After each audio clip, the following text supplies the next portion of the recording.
Good evening, Jim. The use of undercover informants is a common police technique used to bring charges against suspects not inclined to deal directly with cops.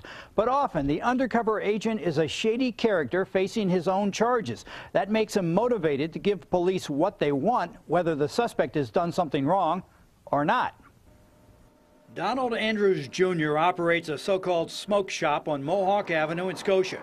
It sells incense and other smoking paraphernalia, legal stuff, but material that might also be repurposed for other illicit activities.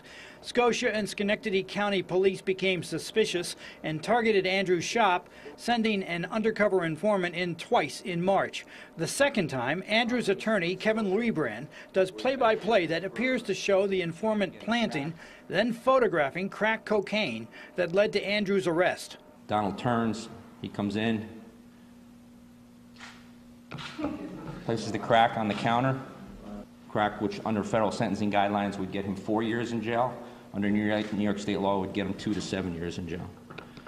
There are 7 cameras in plain view in Andrews' small store. Here's a second clear angle. He walks in, places the crack cocaine on the counter.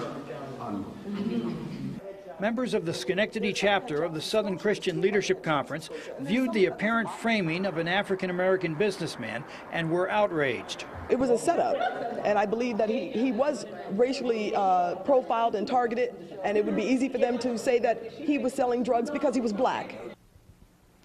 Now, neither the Schenectady County Sheriff nor the Scotia Village Police Chief were available to be interviewed about the apparent planting of evidence. By phone, the sheriff acknowledged proper procedures were not followed, but denied his investigators purposely framed the suspect. The sheriff blamed the informant, who has taken flight. Andrews was arrested but released when he was able to get police to look at the multiple camera angles. He's taken the first step at filing a lawsuit and was not made available today by his attorney.